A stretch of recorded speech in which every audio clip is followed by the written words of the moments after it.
नमस्कार दोस्तों। राधे राधे, जय श्री कृष्णा, ओम नमः शिवाय। सभी दोस्तों को मेरा प्यार भरा नमस्कार।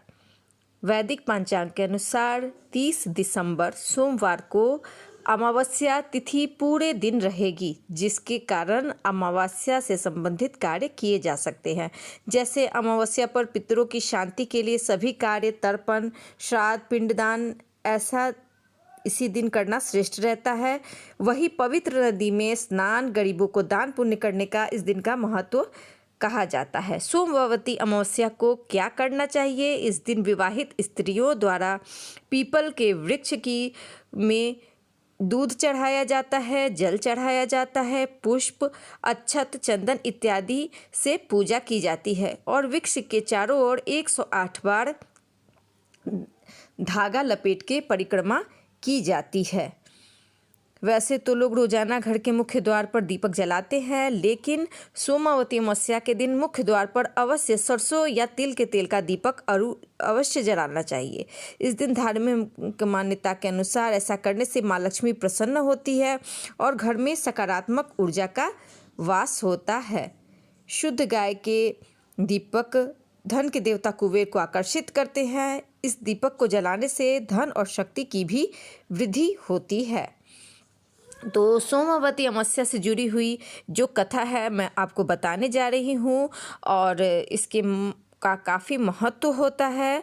तो जिन लोगों ने अभी तक मेरे चैनल को लाइक नहीं किया, सब्सक्राइब नहीं किया, प्लीज़ लाइक और सब्सक्राइब जरूर कर लीजिए। तो आइए मैं इसकी कथा आपको सुनाती हूँ। एक समय की बात है, एक साहूकार था जिसकी एक बेटी और 7 बेटे थे। उसके सभी बेटों का विवाह हो चुका था, जबकि बेटी की शादी नहीं हुई थी। इस बात से साहूकार अपनी पत्नी बेहद परेशान था और साहूकार एक साधु का भक्त था जो अक्सर भिक्षा लेने, उसके आशीर्वाद देने के लिए घर पर आते जाते रहते थे। साहूकार की पत्नी ने देखा कि साधु ने उसकी सभी बहुओं को समृद्ध जीवन का आशीर्वाद दे दिया, लेकिन उन्होंने कभी उसकी बेटी को ये आशीर्वाद नहीं दिया। इसके बारे में जब उन्होंने साधु से पूछा तो वो बिना कुछ कहे साहूकार की पत्नी का शक बढ़ गया। कुछ भी हो, वो चिंतित होकर अपने परिवार के एक पंडित से सलाह ली और अनुरोध किया कि वह उनकी बेटी की कुंडली पढ़े।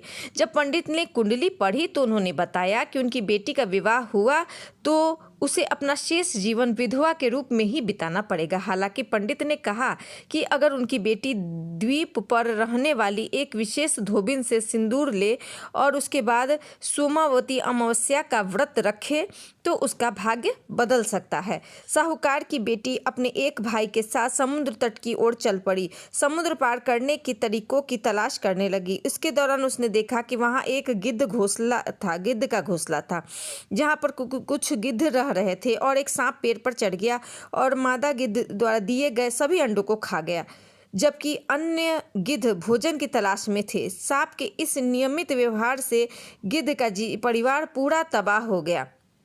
इसके बाद लड़की ने खतरे को देख सांप को मार डाला और गिद्ध को उसी परेशानी से मुक्त कर दिया। इससे गिद्ध बहुत खुश हुए और समुद्र पार करने और द्वीप पर पहुंचने में उसकी सहायता की। जब साहूकार की बेटी आई तो उसने छिपकर धोबिन की सेवा की और इससे धोबिन बहुत प्रसन्न हुई। इस पर धोबिन को उसके अच्छे काम के बारे में पता चला। उसने उसे आशीर्वाद दिया, साथ ही अपने हाथों से सिंदूर देकर उसकी खुशहाली की कामना की। भविष्य में उसके इस सुखमय और समृद्ध विवाह का आश्वासन दिया। इसके बाद साहूकार की बेटी ने सोमवती अमावस्या का व्रत किया और करके वो अपना सुखी जीवन यापन करने लगी। इस तरह सोमवती अमावस्या की कहानी खत्म होती है और इसका काफ़ी महत्व है। तो मेरे द्वारा बनाया गया वीडियो आप सभी को कैसा लगा इसे ज़रूर बताइएगा। चैनल को लाइक और सब्सक्राइब ज़रूर कीजिएगा दोस्तों।